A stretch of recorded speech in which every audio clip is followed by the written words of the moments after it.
¿Qué tal, familia? Antes de empezar el vídeo de hoy, un poquito de publicidad en el canal.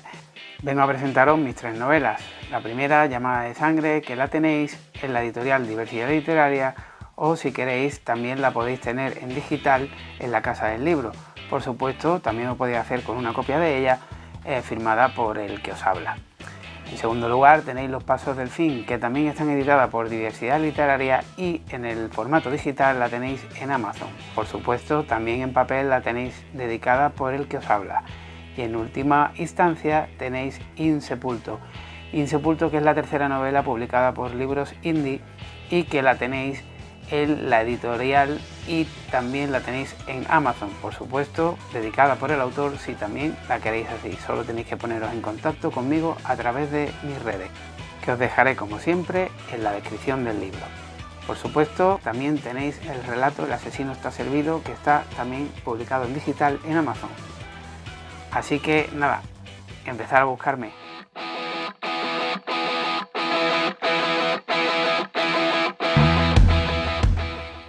Hola familia, muy buenas y bienvenidos de nuevo a este canal de literatura.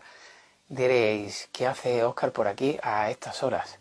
Pues hay una razón muy poderosa al respecto, y es que hoy en la entrevista número 57, si no me equivoco, tenemos con nosotros a una autora muy especial, Ana Marina Rúa, que vamos a cruzar el charco, así que preparaos, ¿vale? Abrigaros bien, vamos a pasar y nos vamos a ir a Nueva York. Esta autora puertorriqueña que está allí esperándonos, así que no vamos a entretenernos mucho más, pero sí vamos a hablar un poquito, un pelín de ella antes de conectar con ella, ¿vale? Pues bien, Ana Rúa, como os digo, de Puerto Rico, licenciada en la Universidad de Yale, tiene un grado de literatura en la Universidad de Columbia, es actualmente profesora de literatura española medieval en Nueva York, que es donde vamos a conectar, y tiene en un principio dos libros publicados, pero hay un tercero, ¿vale? Sería Neural, que son cuentos, después tenemos La Anémona, que es una novela, aunque ya en la entrevista que pasó por aquí conjunta con otros autores nos dejó retazos de ella y parecía más un poema intenso, o sea, a ver si tenemos oportunidad de que nos cuente y nos relate algo al respecto. Aparte también tiene colaboraciones en revistas de todo tipo, de orden literario, por supuesto. Es coeditora del poemario Escayola y está editando ahora mismo Fábulas y del Conejo y el Cazador, que es su siguiente novela. Y tiene un libro más, pero este está en inglés, es su primer libro en inglés, que se llama The Brief President. Perdonadme porque mi pronunciación ya sabéis que es muy mala. Así que bueno, sin más dilación, porque ya tiene el tiempo contado, y yo en este caso también, a estas horas, vamos a ponernos en contacto con Ana y vamos a charlar un poquito con ella y a conocerla un poquito más y que tengáis oportunidad de valorar su trabajo y su amor por la literatura. Así que vamos allá. Hola. Hola. Qué Hola, ¿qué bueno. tal, Ana? ¿Cómo estás? ¿Me escuchas bien? Sí, te escucho. ¿Me escuchas? Gira la pantalla, porfa. Así, así. Sí, porque vamos a grabar así para después subirlo a YouTube más adelante. Qué bueno. Hola. Bueno, ¿Me oyes bien? Bien, bienvenida, gracias. muchísimas gracias por estar aquí, por aceptar esta segunda invitación, que ya estuviste por aquí con nosotros y ya os prometí a cada uno de vosotros que íbamos a haceros una entrevista individual. Hace muy poquito estuvimos con Carlos, en la semana que viene estaremos con Lorena y después estaremos con Ana también. Así que, pues nada, con Margarita, perdón. Así que nada, Ana, esto como siempre, el canal es vuestro. Os cedo el marrón, como se suele decir, para que nos cuentes lo que quieras y conforme vayas hablando te vamos haciendo preguntas, tanto yo como la gente que está aquí en directo. Así que adelante. Pues muchas gracias. Espero que me escuches bien. Sí, perfecto. Muchas gracias por tenerme aquí. Es para mí un placer y estoy tan contenta de poder conectar de nuevo y poder hablar un poco, charlar y nada, compartir impresiones. Solo quería aclarar una cosa, no soy profesora a nivel universitario, soy maestra de idioma, de español, más Vale, bien vale. en una high school aquí en Ok. Estados Unidos. Y, y estoy, nada, súper contenta de estar aquí. He conocido virtualmente a muchas personas maravillosas. He conocido a ti, he podido conocer a muchas otras personas en distintos grupos, a Carlos Crespo, a personas que escriben, que se comparten textos y que creen en hacer literatura y vivirla. Y para mí eso es un honor. Así que yo también estoy muy contenta porque todas estas cosas no pasan linealmente, sino que las conexiones y los eventos ocurren a veces de manera inesperada o de manera que no es lineal. Y estoy de nuevo muy, muy feliz que que Neural haya podido salir este año y que esté leyéndose y que pueda compartir esa escritura con lectores como ustedes. Así que no sé si quieres que hablemos no sé, del proceso en sí o de... Primero cuéntanos un poquito tu bagaje literario, ¿no? Digamos, cómo llegaste a decidir finalmente escribir tus libros, tus cuentos, porque ya hemos dicho también que tienes colaboraciones en revistas literarias. ¿Cómo te animaste a dar ese paso? Pues toda mi vida creo que lo único que más o menos hacía bien era leer, así que no había mucho más. Y estudié literatura y o sea, mi trabajo, lo que me da de comer es la enseñanza, ¿no? Así que soy maestra. Llevo muchos años, llevo ya, aquí en esta escuela, es un distrito escolar en el cual llevo casi 20 años, en este. Pero siempre escribí y a medida que pasaron los años y particularmente cuando mis hijos ya eran un poquito más grandes, no mucho, pero eran niños todavía, empecé a tener un poco más de tiempo para la escritura en cuanto a algún tipo de rutina. Claro, que yo no soy muy disciplinada, o sea que la rutina no es, hay personas que escriben de 5 de la mañana a 7 de la mañana todos los días con una taza particular de café y no sé, el aire acondicionado. Yo no soy así, pero me tomó mucho tiempo, pero en esos momentos que pude más o menos sentarme a sacar por fin cosas que por mucho tiempo, perdona que se apaga la luz, por mucho tiempo estuvieron encerradas o engavetadas, pues pude sacar la anémona hace 10 años casi. Fue de nuevo mi primer intento a un texto más largo que no fuera simplemente colaboración con revistas o narrativa más corta. Y esa novela breve, más o menos experimental, yo diría, porque no sigue una línea narrativa demasiado tradicional, se pudo presentar en la Feria del Libro de Santo Domingo en el 2013 y fue, de nuevo, estoy muy agradecida porque pude abrirme a entrar a ciertos ámbitos de otros escritores, en su gran mayoría de Puerto Rico, aunque vivía y vivo en Nueva York. Esa fue publicada por una editorial llamada Isla Negra. Y después de eso, estuve unos años más o menos alejada de las redes y alejada de la interacción con ese mundo, pero seguí escribiendo. Y entonces, ya para el 2021 tenía listo Neural. Y entre tanto, pues he podido también no virtualmente, pero no, o sea, a la distancia, he podido colaborar con algunas revistas, la mayoría en Puerto Rico también, para compartir mis textos. Y entonces ahora estoy trabajando la novela en inglés y estoy muy contenta porque tengo una traductora que está traduciendo la anémona al inglés. y en ese trabajo pues llevamos ya casi un año y ella pues está terminándolo y vamos a someterlo a algunas editoriales a ver si lo pescan. Así que en eso estoy. Te deseo toda la suerte para ello. Bueno, háblanos un poquito tanto de Neural como de la anémona, ¿vale? Un poquito de ellos para que te conozcan aquí de qué va cada uno y si hay ocasión y tiempo para que nos recites o nos leas algo, estaría genial. Así que adelante. Muchas gracias. Pues, bueno, pues de Neural, que es el último y lo tengo aquí, de la editorial Casa de los Perros, perdón, Secta de los Perros, no sé qué es lo que me está pasando, en Puerto Rico.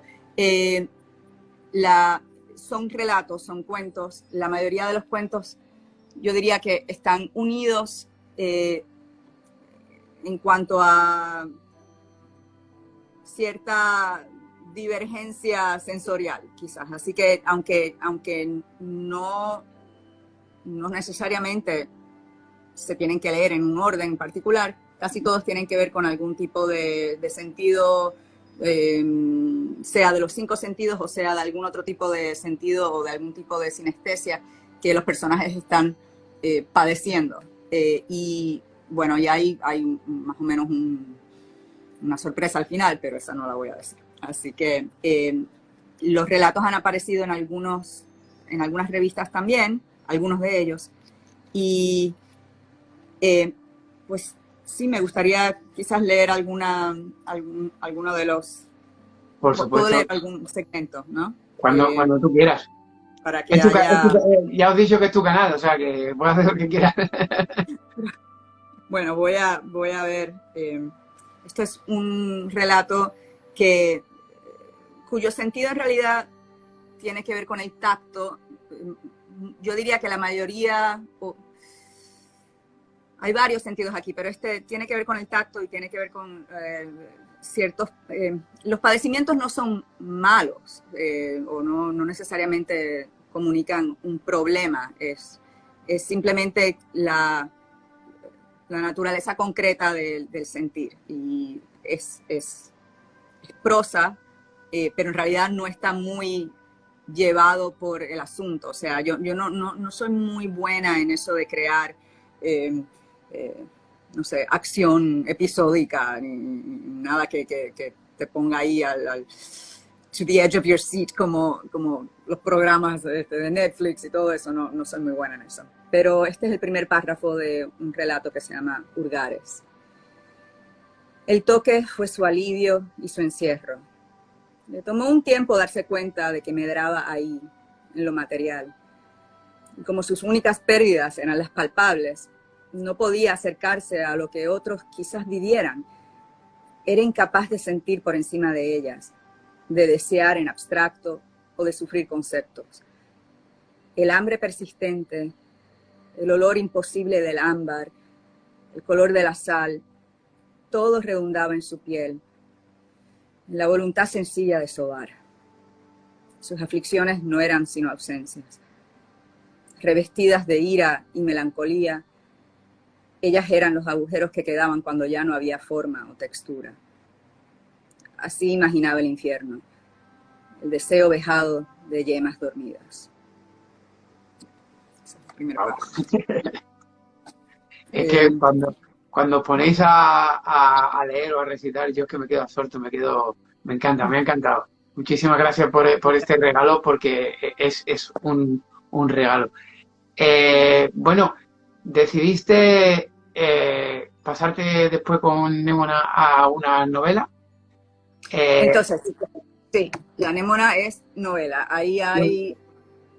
Sí, no son... Aquí sí hay más unión en cuanto a acción, lugar, ¿no? Sin embargo, sigue siendo un poco alejada de verdadera acción. Digo, hay acción, pero... y aquí la Némona es una historia de un hombre que no tiene nombre, que acaba de sufrir una pérdida de una muy querida amiga que fue parte de su vida, su niñez, y que en realidad fue todo para él.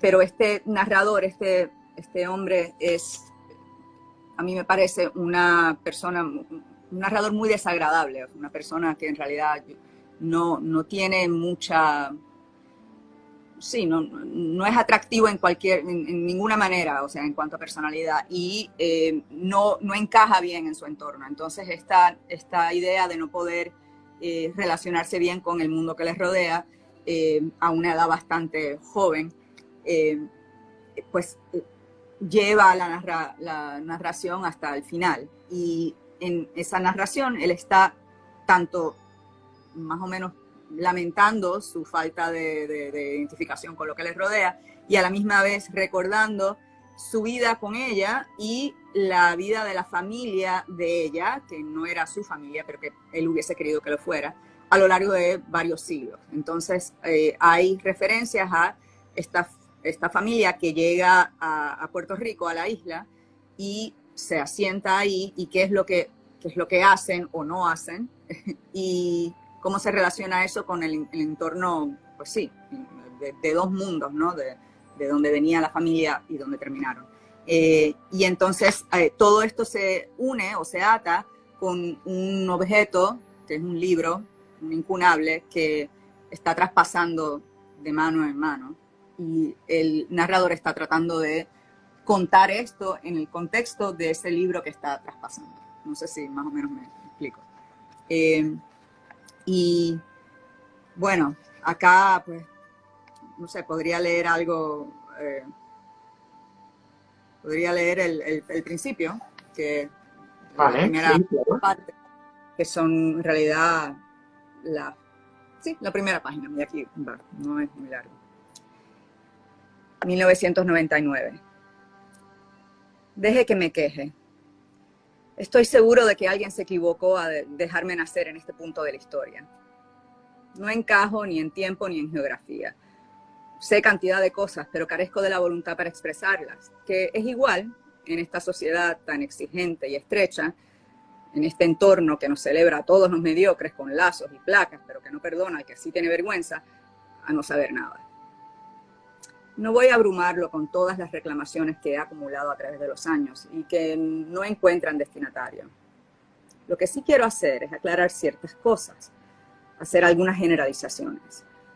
Últimamente me está gustando esto de las generalizaciones, de sintetizar la maraña de detalle, disparejo, y llegar a conclusiones que, de tan amplias, pueden interpretarse de muchas formas, porque así no quedo mal con nadie, como ella decía.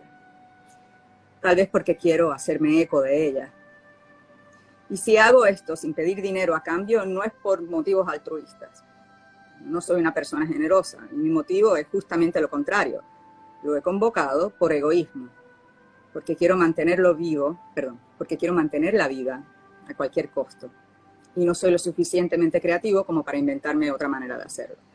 Entonces, a generalizar. Ese es el principio. Me parece muy bueno. O sea, ya te da una idea de por dónde va a ir la línea de la novela, ¿no? Esos pensamientos de una persona que se siente mal, no solo por la muerte de su amiga, sino porque no se ubica en este mundo en el que le ha tocado nacer, ¿no? Como él dice. Y la verdad es que tiene que ser un viaje bastante duro, por Bueno, su parte. para él yo creo que lo fue, sí. ¿Tiene algo de realidad o es todo Sí. ficción? Lo tiene, ¿no? Sí, yo creo que, ¿verdad? Uno, como dicen aquí, uno escribe lo que conoce o de lo que conoce mucho.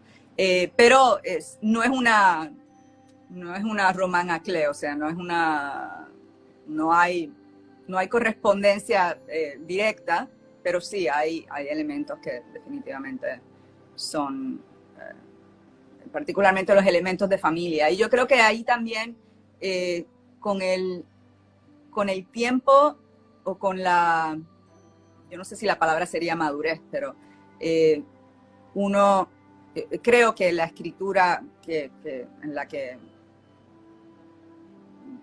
me regodeo es ahora escritura menos obvia en cuanto a referencia autobiográfica, o sea, que creo que al principio era mucho más así.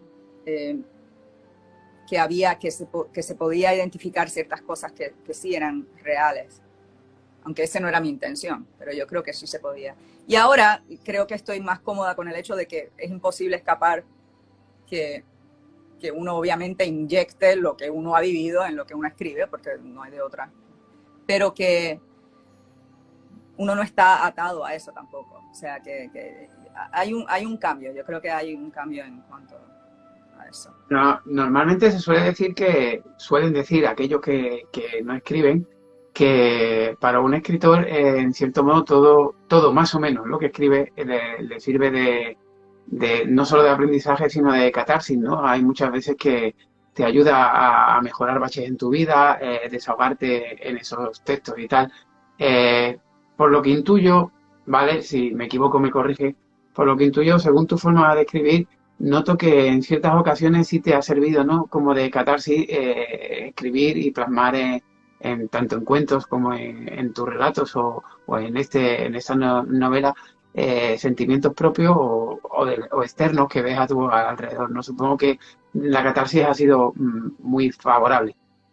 Sí, de que ha habido, definitivamente ha habido. Voy a dejar la luz así, porque no.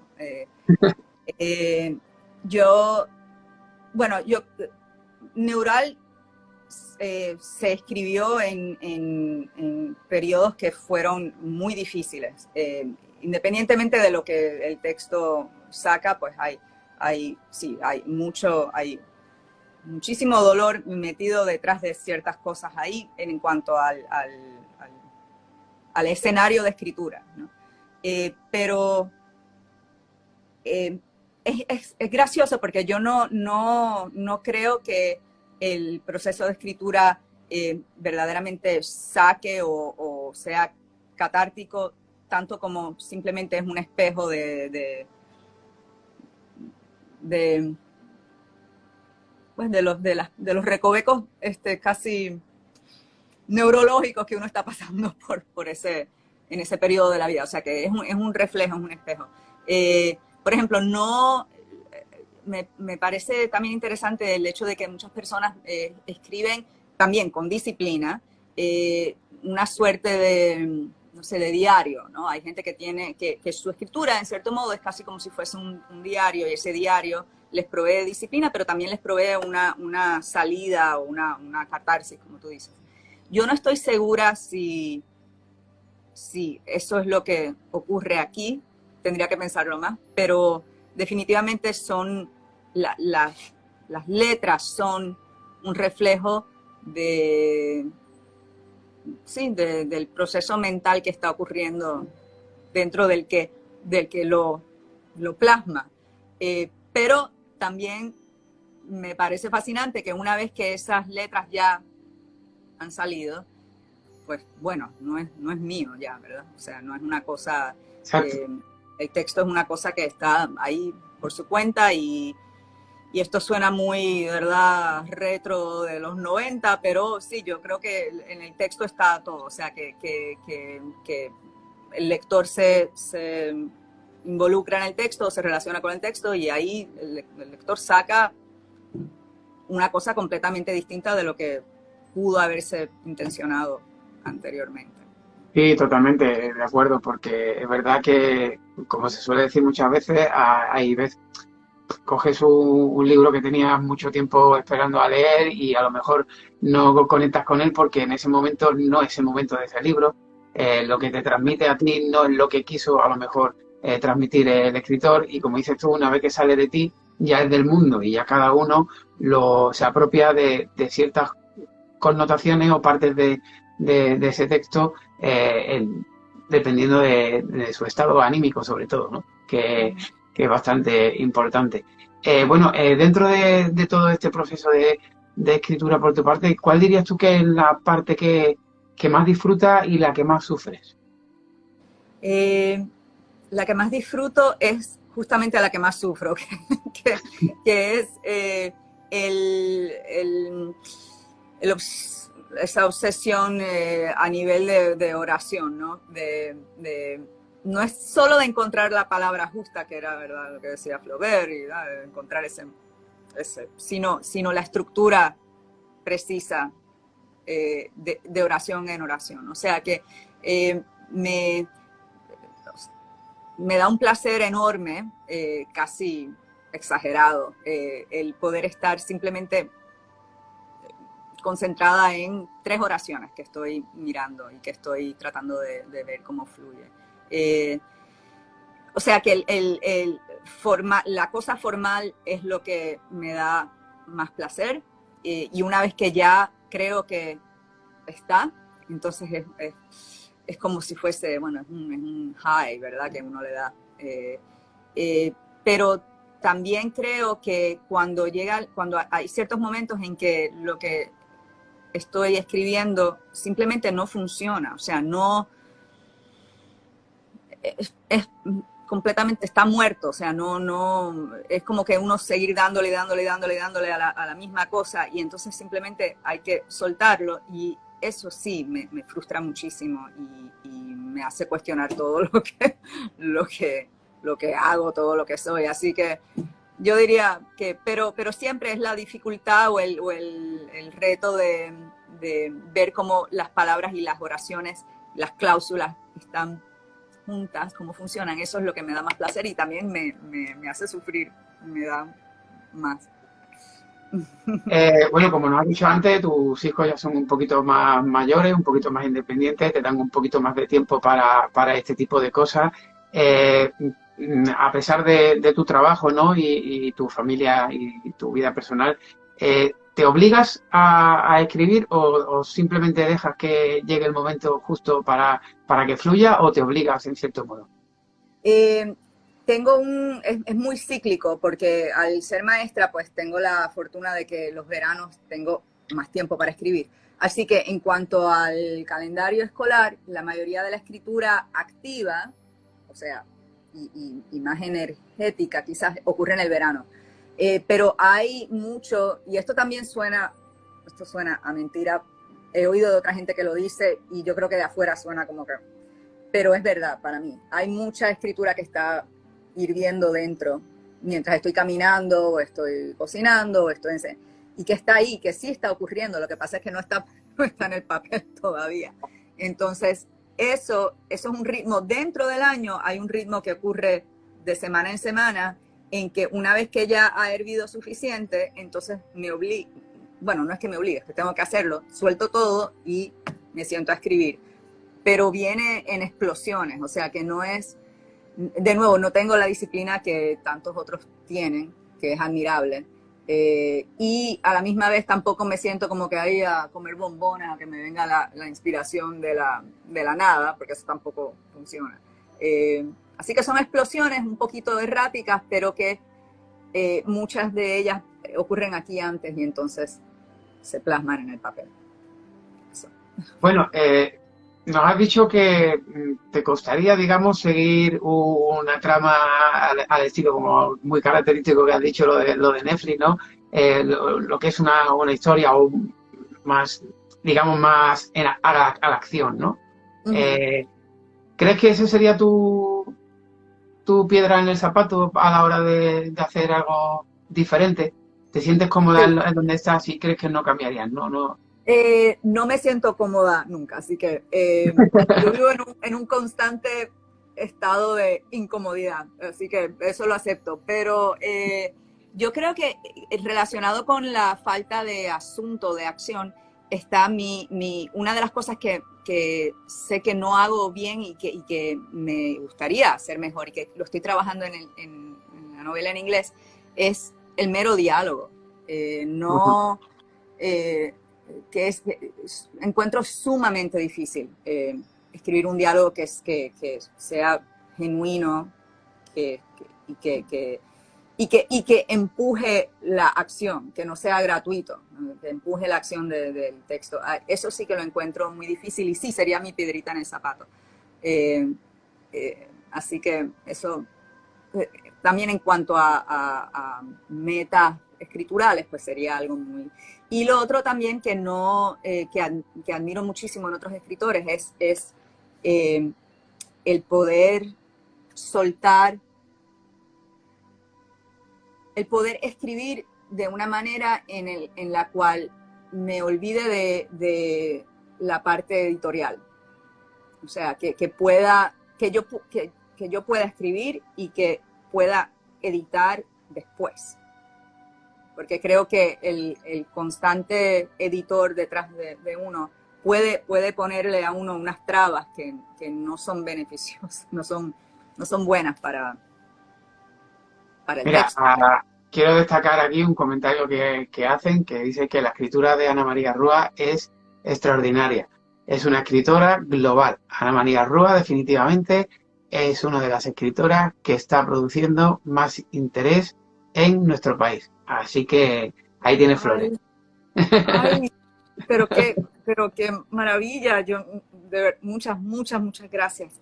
Justamente hablando de, eso me queda bien grande, la verdad.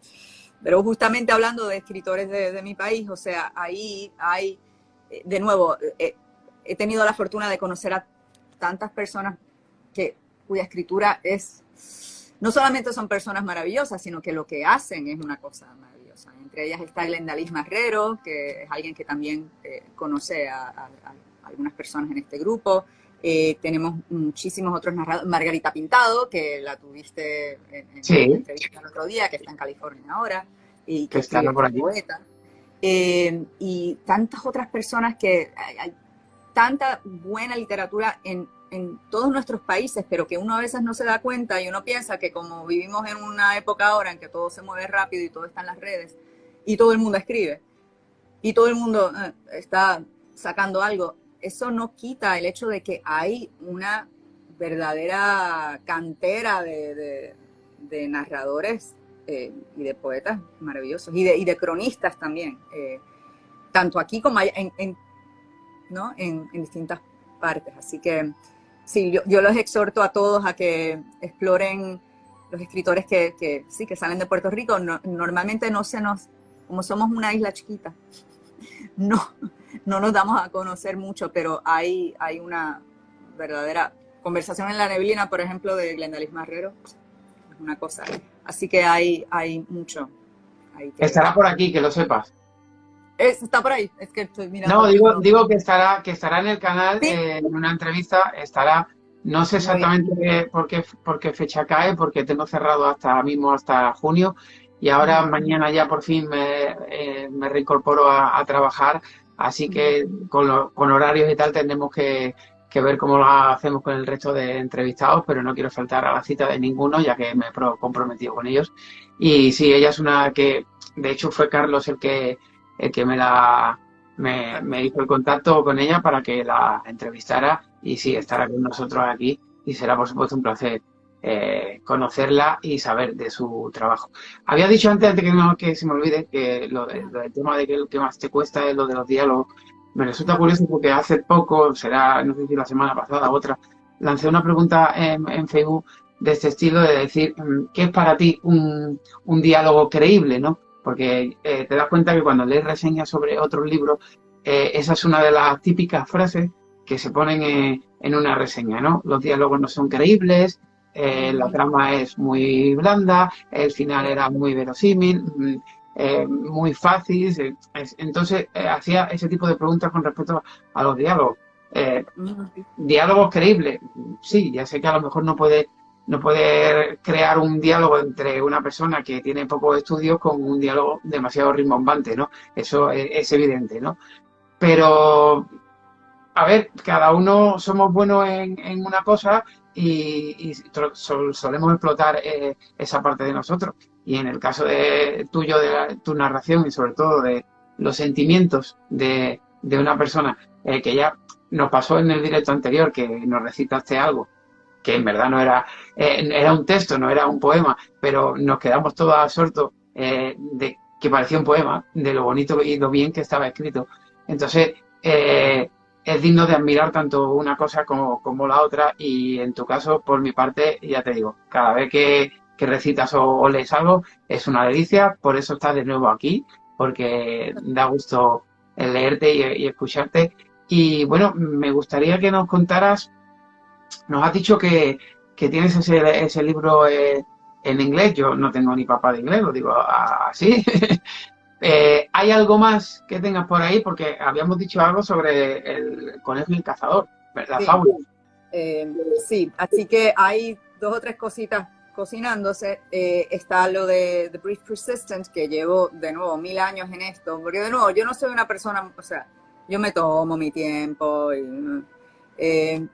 y lo hago así esporádicamente. Así que eso, la de inglés es lo que llamaría una novela especulativa, que no es necesariamente ciencia ficción dura, pero tampoco es fantasía, es una realidad alterna, es un mundo distinto que me está dando, me lo disfruto completamente cada vez que entro en él, me lo disfruto. Y el otro texto, que es Fábulas de Conejo y Cazador, que no lo he sacado, o sea, lo que he hecho he puesto algunas secciones, también es, bueno, son relatos, pero no son, son una serie de fábulas que en realidad no están como si fuesen unas entregas que ocurren en respuesta a una, sí, es como una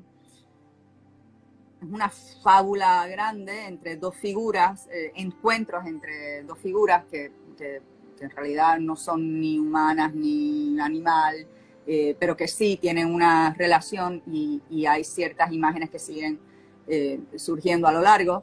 Son fábulas, pero no son para niños, definitivamente. Así que ahí tengo que también ver cómo es que lo ato todo. Y he tenido la fortuna de que he podido compartir algunas de ellas y yo creo que los lectores han respondido, me han dado bastante, ¿cómo se dice?, feedback, ¿verdad?, en cuanto a los quieren leer más o no. Así que esa la quiero terminar y ya tengo en mente cómo lo quiero sacar, pero todavía estoy trabajando eso. Así que esas, pues bueno, ojalá que para el fin de este año del conejo, el año del conejo, así que ojalá que... Es verdad, sería muy a propósito si pudiera sacarlo este año. Y también quería decir en cuanto a lo del diálogo también, que y otras cosas, que ahí es que uno admiro tanto cuando sí puedo leer diálogo que es creíble, y creíble porque está moviendo la acción, o está moviendo la trama, pero que también es económico, ¿no? Hay otra cosa también que me encanta en la lectura, y es cómo se usa la economía de la palabra, y por eso la poesía también, que es una cosa que yo creo que yo no, o sea, independiente, no hago. La economía en la poesía es algo, es casi como si tuvieses una cifra frente a ti que estás, en vez de mirando, la estás leyendo, la estás comiendo, y hay ahí una belleza que yo no me puedo ni acercar a eso. O sea que, y son esas cosas las que al yo leer a las personas que están en este entorno, o sea, no estoy hablando de toda la literatura, estoy hablando quisiera decir mis pares, sería un honor que pudiera decir que son mis pares, ¿no? Que están produciendo, que están escribiendo estas bellezas, tanto en poesía como en narrativa, como en novela, y que lo hacen de tantas maneras distintas, a pesar, a toda costa, y a pesar de un montón de dificultades, porque todos sabemos eso, esto no nos va a traer, o sea, uno no está haciendo esto por razones económicas, verdaderamente. Y el hecho de que haya tanto buen escritor, de verdad que lo hay, y que sigue trabajando y sigue sacando esta literatura maravillosa, bueno, pues para mí, y que podamos hablar sobre esto, que tú nos des esta plataforma para que se pueda hablar, que se pueda compartir, eso vale mucho. Así que quería de nuevo darte las gracias. Nada, hombre, para mí, ya lo sabéis todos, para mí es un placer, sobre todo por el hecho ya no solo de que os dé voz frente a gente que no os conoce de nada, sino por el hecho de que yo aprendo muchísimo de vosotros. O sea, yo estar aquí una hora y pico con vosotros, a mí me hace desconectar de muchas cosas también, y digamos que es otro proceso para mí, como escribir, ¿no? Y que me gusta mucho, que para mí es un placer, no es nada, para mí no es nada del otro mundo, sé que para mucha gente sí, pero para mí sí porque yo lo disfruto.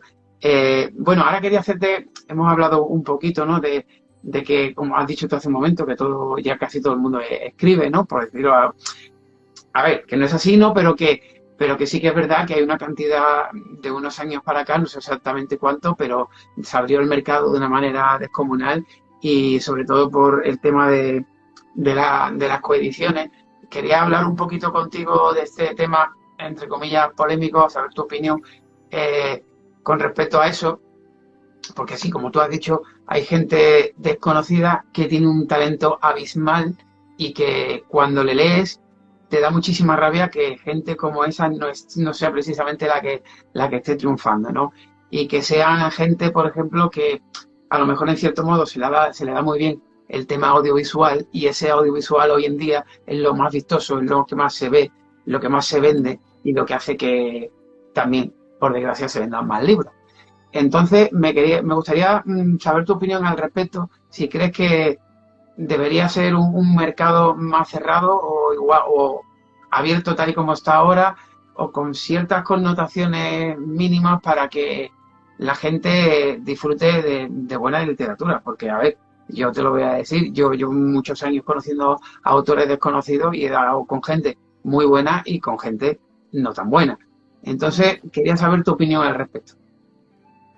Pues esa pregunta es increíblemente vigente y como dices, en ciertos casos puede ser polémica. Yo creo que a mí me parece que hay una diferencia entre el mercado eh, latinoamericano y supongo que español también, y el Ujú. mercado estadounidense en cuanto a el proceso de publicación. En Estados Unidos todavía, aún con todo lo que se ha abierto y con el auge de la autopublicación, ¿no? Que es muy, muy común, y con el auge, por ejemplo, de Amazon, que puede también autopublicarte. Eh, Aún así hay ciertas como que hay ciertos portales que hay que franquear en Estados Unidos en cuanto a publicación que todavía se hallan dentro de lo tradicional, de la publicación tradicional, en el cual o sea, por ejemplo, el rol del editor en círculos de editoriales en Estados Unidos sigue siendo bastante tradicional. Y entonces, para uno poder llegar a cierto punto, tienes que haber hecho tus asignaciones en cuanto a conseguir un editor o conseguir un agente literario, hablar con la editorial y al mismo tiempo darte cuenta que lo más probable no vas a llegar a ningún lado porque si no eres una estrella de Hollywood o alguien que tenga una historia trágica que contar de memoir y que pueda vender mucho, pues entonces no vas a hacerlo. O sea que en Estados Unidos hay todavía esa cosa un poquito extraña entre lo tradicional y a la misma vez, si eres no sé, qué sé yo, si eres príncipe de tal y escribiste un escándalo sobre tu familia, bueno, pues ahí sí te van a vender un montón de libros, ¿no? Pero yo creo que en nuestros países hay otra cosa que ocurre, que es que se lee, es más fácil poder publicar, sea por su cuenta o por medio de editoriales independientes, algunas académicas, algunas más artesanales. Eso llega a ser más fácil y el publicar en redes o publicar completamente por su cuenta también se ve todavía, se toma más en serio en cierto modo. O sea, es un poquito más, es más simpático el ambiente en cierto modo. También está el hecho de que en nuestros países todavía hay librerías, todavía, aunque muchas han muerto, todavía hay librerías, mientras que en Estados Unidos el concepto de la librería está acá. ¡Ay, se me cayó! ¿Me ves? Okay. El concepto de la librería está casi muerto y entonces eso cambia el panorama del lector potencial. Así que no sé si estoy contestando la pregunta o simplemente estoy divagando por ahí, pero yo creo que hay diferencias en cuanto a los lectores. Lo estoy pensando porque estoy haciendo esto en inglés y estoy haciendo lo otro en español, en distintos ambientes, y entonces noto una diferencia en cuanto, claro, todo el mundo se queja igual de que ya no hay, o sea, de que la gente saca lo que sea, no hay calidad. Eso va también en cuanto al periodismo, o sea, se ve una de horrores en las redes en cuanto a lo que se considera artículo periodístico, porque como todo sale tan rápido, no hay editores que lo arreglen ni nada. Pero, y claro, también hay mucho, en inglés le llaman a la autopublicación, no sé si en español también le llaman vanity publishing, o sea, publicación de vanidad. O sea, ahí el nombre mismo te lo dice, sí, sin tapujos, ¿no? Pero yo suelo ser bastante optimista en cuanto a que la buena literatura, yo creo que se encuentra, da rabia que haya tanta que esté escondida, mientras tanto haya otras cosas que salen ahí que tienen mucho bombo y platillo, mucho ruido y todo, hay mucha fiesta, entonces en realidad no hay nada, no hay meollo. Pero yo creo que el que lee encuentra, y yo creo que no va, esto no hay una, no va a morir. Aún con la inteligencia artificial que está escribiendo todo ahora por nosotros, tampoco creo que eso, yo creo que uno va, yo no estoy muy angustiada. Ahora, eso sí, hay mucho que hay que sacar del medio para poder llegar a literatura a escritura que uno quiere leer. Si uno quiere estar en lo que está ocurriendo actualmente, ¿no? O sea, si no, me meto en la biblioteca y leo a todos los que vinieron antes, que se murieron hace 1000 años. Eso sí, eso también lo puedo hacer. Pero en cuanto a la actividad corriente, pues sí, hay mucho ruido, pero se puede encontrar, yo creo. Es que si lo piensas bien, escuchándote, es que es una pena que teniendo una herramienta tan útil como es Internet hoy en día, para que con un simple clic obtengan la información que necesites de cualquier cosa, de cualquier época, y que no, sobre todo más que nada las generaciones nuevas, ¿no? Que no han vivido lo que es ir a una biblioteca, comprarte una enciclopedia típica en tu casa para tener los datos que necesites, cuando no has tenido que ir directamente ahí a buscar lo que necesites, y lo tienes solo a un clic. Esa comodidad también la ha vuelto vagueza, una vagueza absoluta. Y es una pena porque yo creo que en cierto modo eso también ha ayudado a que la gente, pues eso, no busque, no tenga incentivo a la hora de ser la curiosidad. Yo creo que en las nuevas generaciones la palabra curiosidad no va con ellos. Viven, como dices tú, ¿no? Al momento, al clic, a la rapidez, a lo instantáneo, y todo ese proceso de elaboración, tanto a la hora de escribir un libro como de leerlo, es una pena que no se valore tanto como se valoraba antiguamente. Y leer, esa es la otra cosa, o sea, Claro. te está escribiendo, pero o sea, tienes que leer. No hay, el hecho de que todos hayamos aprendido a escribir en la escuela, pues no implica, o sea, es casi como si se saltaran varias etapas, ¿no?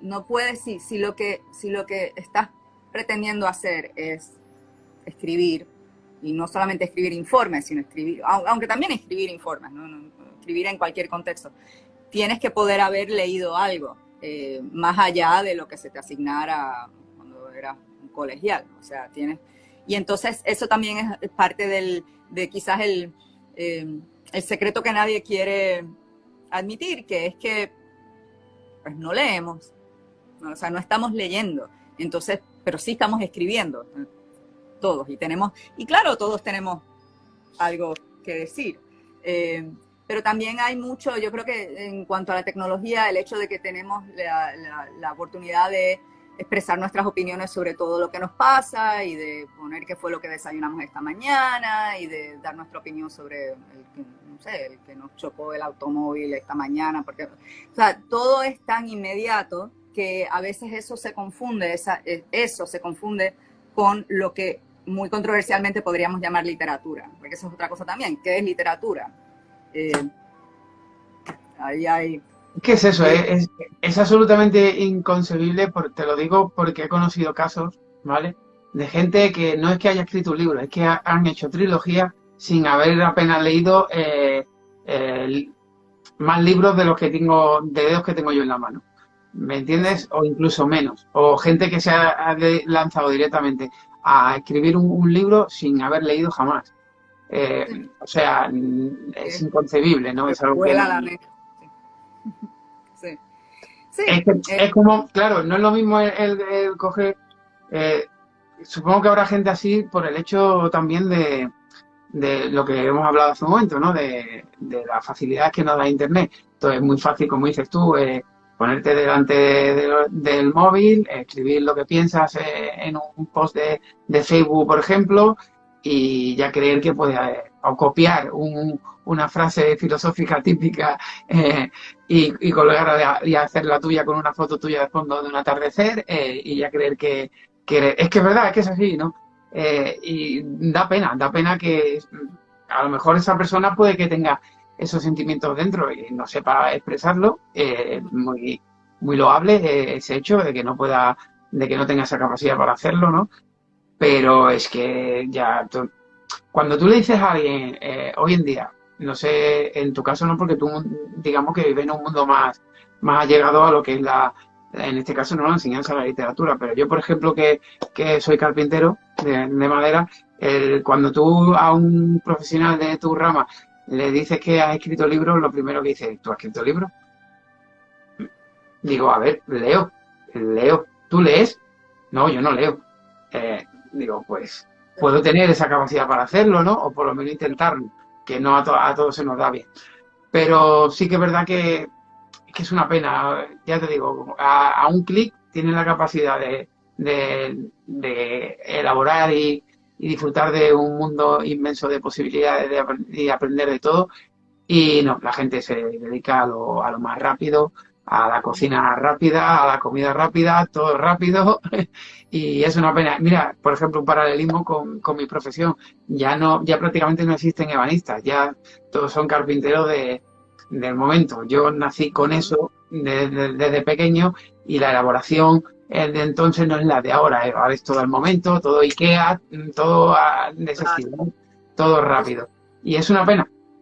Es la evolución e involución, en cierto modo, también del ser humano, ¿no? El tener la capacidad de poder disfrutar de todo ese conocimiento y no utilizarlo, ¿no? Es una pena. Es la típica frase esa que se dice, solo sabes lo que tienes cuando lo has perdido, ¿no? Pues en este caso, más o menos, es igual. Bueno, Ana, yo no quería entretenerte mucho más, que sé que tienes el tiempo justo. Y antes de que cerremos la entrevista, me gustaría, como siempre digo al final de las entrevistas, que nos des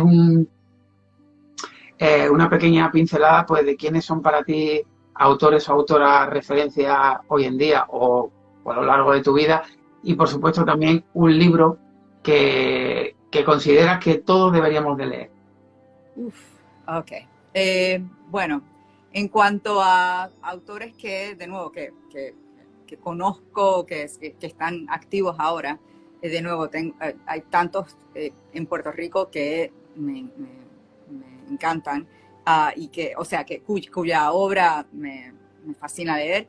Y entre ellos voy a soltar algunos nombres. De nuevo, está Glenda Liz Marrero, está hay otras personas cuyo trabajo verdaderamente admiro. Hay un poeta llamado Eddie Ortiz, que es excelente. Hay narradores de crónica y de novela también. Un escritor llamado Juan Carlos Quiñones, que es muy bueno también. Hay escritores de distintos géneros que también sacan unas obras tanto de narrativa como de poesía. Estoy pensando ahora en tantos aquí y allá. Acá en Estados Unidos también hay ciertas, en realidad son 2 o 3 autoras que sigo muy de cerca, que me parece que hacen un trabajo fenomenal también. Hay una escritora que también es profesora que se llama Dorothy Potter Snyder, que es norteamericana, pero que traduce muchas obras del español al inglés, de autores mexicanos justamente, o sea, muchas conexiones. En cuanto a literatura que siempre me ha acompañado, pues en español hay muy tradicional, pero en cuanto a narrativa, Cortázar siempre ha estado ahí.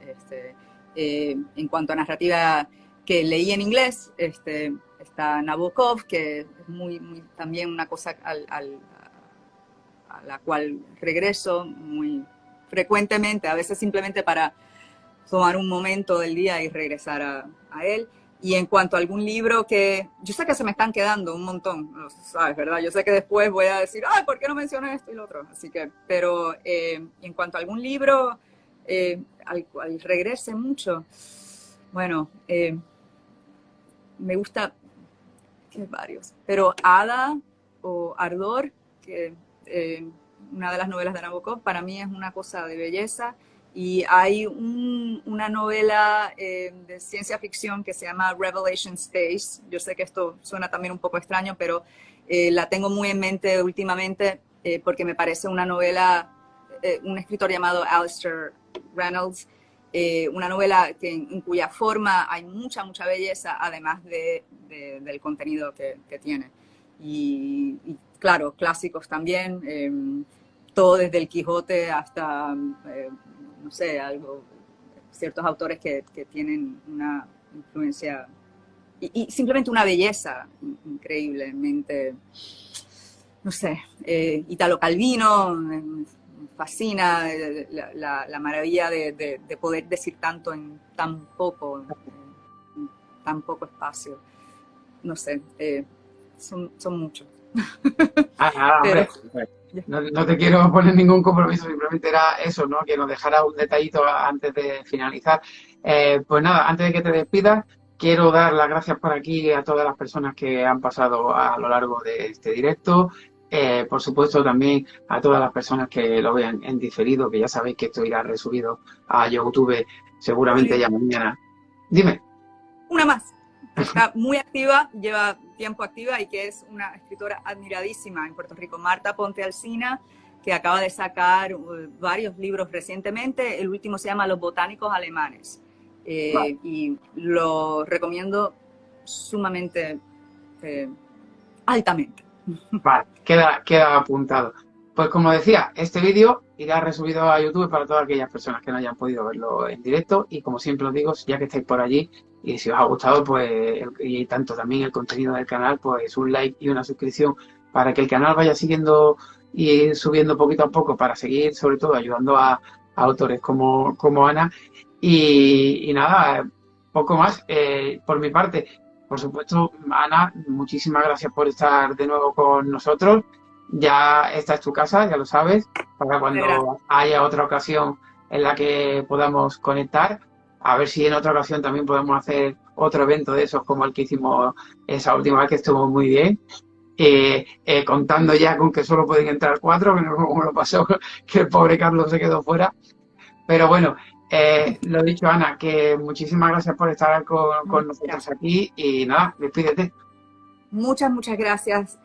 Para mí, Oscar, esto ha sido una maravilla, de verdad, y muchas gracias por lo que estás haciendo, por tu solidaridad, por el entusiasmo y por estar. Y sabes que también tienes casa acá en Nueva York, si deciden brincar el charco y venir para acá, ya saben.